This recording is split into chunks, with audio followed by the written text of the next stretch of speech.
Welcome to the CT Educator Podcast. I am your host, Karina Hogan. I am a registered CT technologist with 20 years of experience and knowledge. I help new CT technologists level up their CT training so that you can become a successful technologist. I'm also a mom and committed to sharing my knowledge and expertise to help you build your confidence, know the CT basics so that you can deliver quality patient care. So let's get into it. Hello. Welcome back, wonderful technologists. Hope you guys are having an awesome week. It has been crazy for me as far as business-wise, work-wise, kid-wise, everything, because one of my daughters who, if you heard in the last episode, I have special needs children. She requires a lot of doctor's appointments in the middle of the summer. It's something that is just a phenomenon and it just happens all the time. So that is what I've been up to. So little housekeeping before we get into today's episode. First off, I am hosting a 3-day live challenge on how to improve and elevate your skills to be the go-to CT tech. It is going to be amazing. We're going to have lots of fun. So I am hosting this live event on July 31st, August 1st, and August 2nd. So make sure you check out the show notes so you can sign up for the challenge. Actually, the event, live event. And we're going to have some fun. And I'm going to teach you some shit in CT. So we're going to make sure that your skills are tip top. Okay. So make sure you check out the show notes to sign up for the live event. It's going to be a private Facebook group. So make sure you do that so you get on the email list and you know how to sign up for the challenge and when I go ahead and drop that live. So it'll be at 8:30 CST, so Central Standard Time. So make sure you get in on that event. There will be replays in that Facebook group. Secondly, this will also kick off my new coaching program that I have been just putting together for the last year. And it's a 6-month program where you come inside my community and I teach you all the things CT. So I have 3 tiers as far as my program. It is certification if you need time to study for the registry and get you registry ready. There's also another component where we take your skills, we elevate it, and so you can pursue higher paying position, you can pursue a traveling assignment, you can walk into any fucking hospital that wherever you live and get a job in CT, be able to sit down and scan no matter what. So we're going to boss you up. And then I have a more advanced tier where if you're interested in pursuing teaching, if you're pursuing maybe signing on to one of these vendors or management, I do have a mastermind when it comes to that. So make sure you check out the show notes. I'll have all the links for that so you can get all the details of that. So let's get into today's episode for the week. It is the July effect. Yes, I think I haven't even covered the topic of the July effect. So if you don't know what the July effect is when we have a new batch of incoming residents doing their clinical rotation. So what does this phenomenon entail when it occurs every July? And you've probably have heard patients say, do not get sick for the next 6 months starting in July. So which tends to have some truth to it, right? So typically when we see this, we see a astronomical high volume of ordering of CTs during this time, especially in emergency rooms and ICUs and just all that shit, right? So that is typically something that you see when it comes to the July effect. All the new residents are trying to get accustomed. They're trying to figure out, they're just trying to be good doctors. No shade to them. Okay.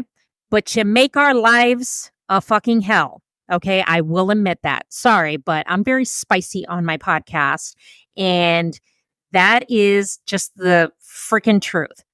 So, a lot of times, especially when there's this high volume of ordering, what happens is we get all these pan scans and we get all these orders on a patient that they probably don't really need. And it's frustrating for the patients.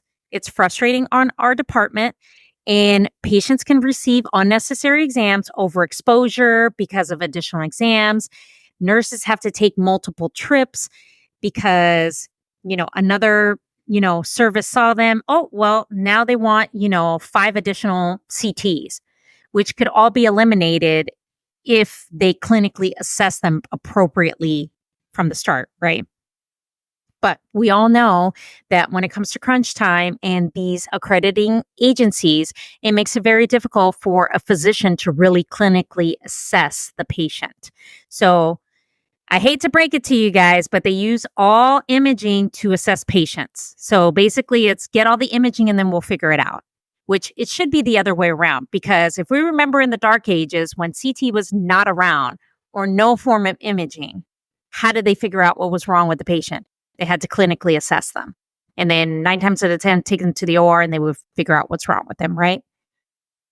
So in today's episode, I'm going to give you 5 different things that us as technologists and as a department that we can do to help them, to collaborate with them, to be just as a team with them. Because we all know communication is very important between physicians, residents, nurses, and technologists amongst ourselves because it's for the sake of the patient. It's not who's right, who's wrong, who fucked this up. It's for the sake of the patient. And that is the main goal. So I'm going to give you 5 ways on how we can help these residents not only utilize CT properly, but maybe just eliminate some things, right? So the most important thing is the clinical assessment. So the review of the patient's history and their prior imaging. This can really help, especially if they've had any prior CTs like within a day or two. Do we really want to re-expose them unless there's a really dire need to? But this can also be challenging because lots of patients are poor historians. They can't give you a good history. A lot of them come in unconscious, or they're nonverbal, or they just don't know. A lot of them are traumatic situations where it's a cardiac arrest, and we have no knowledge on what is going on with the patient until later on. So if patients are ambulatory, they can give you some sort of history if we've seen them before at the same hospital. And I know with EMR systems, a lot of patients' information is interchangeable where we can see it. So those are some things to kind of just eliminate unnecessary CT exams if possible, that if they've already had prior imaging and the patient saying, oh, well, sometimes, patients come in and they feel that, oh, this should be done again, and it really shouldn't, right? So the next thing that you can do is have them communicate with the radiologist. Now, what I've seen is that residents, physicians, they take the radiologists out of the mix, and then they put us as technologists in the middle. Listen, we are not the middleman, okay? We cannot decide what's clinically appropriate for the patient. That is a radiologist's job, okay? And any physician that tells you, well, what do you think? No, pass them on to the radiologist. Say, listen, this is not my scope of expertise. They have more expertise. They'll be able to guide you in the right way. And I know a lot of physicians get upset about that. Well, guess what?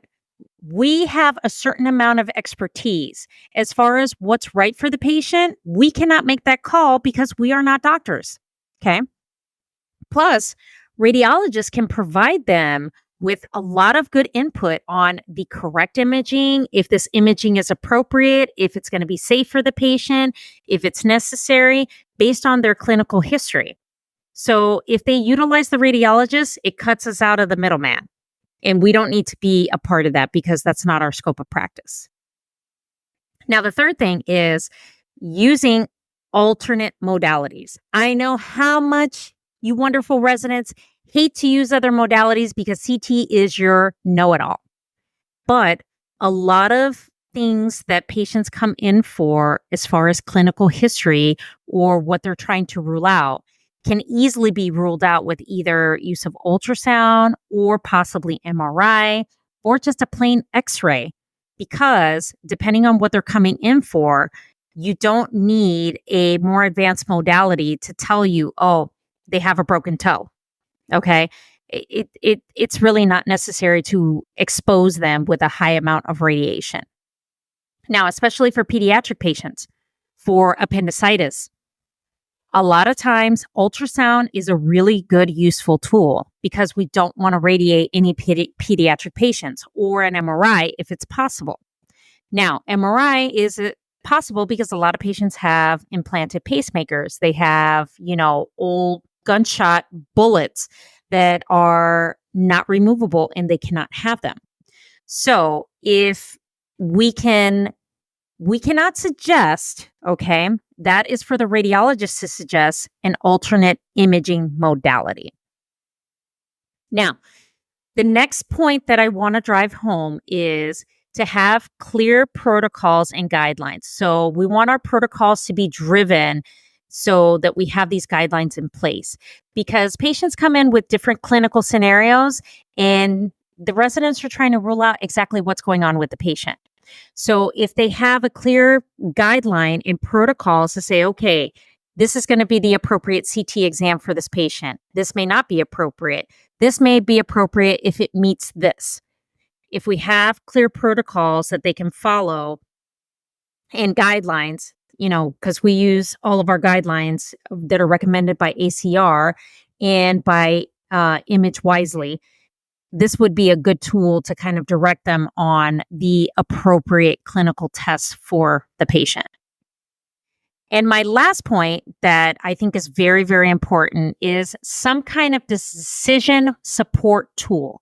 So, like I just explained before, Image Wisely is a excellent decision support tool where it gives them a criteria for the appropriate exam based on what is going on with the patient, based on history, based on symptoms, complaints, things like that, what is going on with the patient. And what that tool does is it gives them a guide, and it provides them guidance on the best imaging practices. So it's a tool that is excellent, and it could tell you, okay, the patient comes in with X, Y, and Z, and it tells you the modality of choice that is best for that. So I think if we implement that, this will really help and kind of eliminate some of those unnecessary exams. Like, we know those unnecessary exams that come in. I can give you a good example. Patient comes in, they say, okay, what's going on? Well, I fell asleep. Like, I'm not kidding. That is an actual clinical diagnosis I had on an order. This was probably 15 years ago. The reason we were doing the CT of the head is because the patient fell asleep. Now, was it really necessary? Probably not. Was the exam negative? Yes. Was the history bogus? Very much so. Okay. But as a physician, you have to kind of filter, okay, what's real and what's not real. Now, we know when we get those drunk patients all the time, and it's just because EMS is bringing them in, because by law, if they're passed out on the street, they can't be like that. Okay. And 9 times out of 10, it's like, why are we doing the scan of his head when we know he's drunk? He needs to sober up, and that's it. So if we give them decision support tools and just guidelines, it will really, really help with that. So those are my 5 good tips that I have, or suggestions that we can do as technologists in our CT department to really help out these new residents, and just to collaborate with them and just communicate with them. Now, I know all residents are not going to be friendly. They're not going to be pleasant, and we have to execute ourselves professionally. But there is a fine line where we're talking respectfully and just being disrespectful all the way, which disrespect is not tolerated. It doesn't matter if you're a physician or not. we're all employees of the hospital, so we have to treat each other accordingly, right? So that's what we can do to help them. Okay. And you're going to come across a lot of orders that are bogus. As a technologist, our responsibility is to make sure that we question all orders that are really just questionable and they don't make sense. And if they give you shit for it, say, listen, I have to do this, or I'm going to just run it by the radiologist. Okay. So I hope these 5 different tips and suggestions really help you when you encounter, our new batch of residents during the July effect. Okay. Because we all know once they get trained, we get a new batch. Okay. So hope this episode was super helpful. Make sure you guys check out the show notes for the 3-day live challenge starting on July 31st. Make sure you check that out. If you're interested in joining the CT Educator coaching and mentoring program, there is a link to an application in the show notes that you can go ahead and apply, and I will get back to you in 48 to 72 hours just to make sure you're a good fit for the program. Okay. So hope you guys have an amazing week. Thank you once again for continuing to listen to this podcast. It really helps me just go ahead and share my expertise with you guys. And make sure that you like, subscribe, share it with somebody who needs it, give a review. It helps the show continue on. So thank you so much for listening, and I will go ahead and chat with you guys next week. Thank you for listening to this episode. If you would like to share your CT experience, have an interesting story to share, or need help in your CT training, please email me your questions at contact@thecteducator.com. Follow along on Instagram at the CT Educator, also on Facebook at the CT Educator. Don't forget to like, share, leave a 5-star review, as this will help support the show and it'll reach all of you that need guidance. Thank you for listening and happy scanning.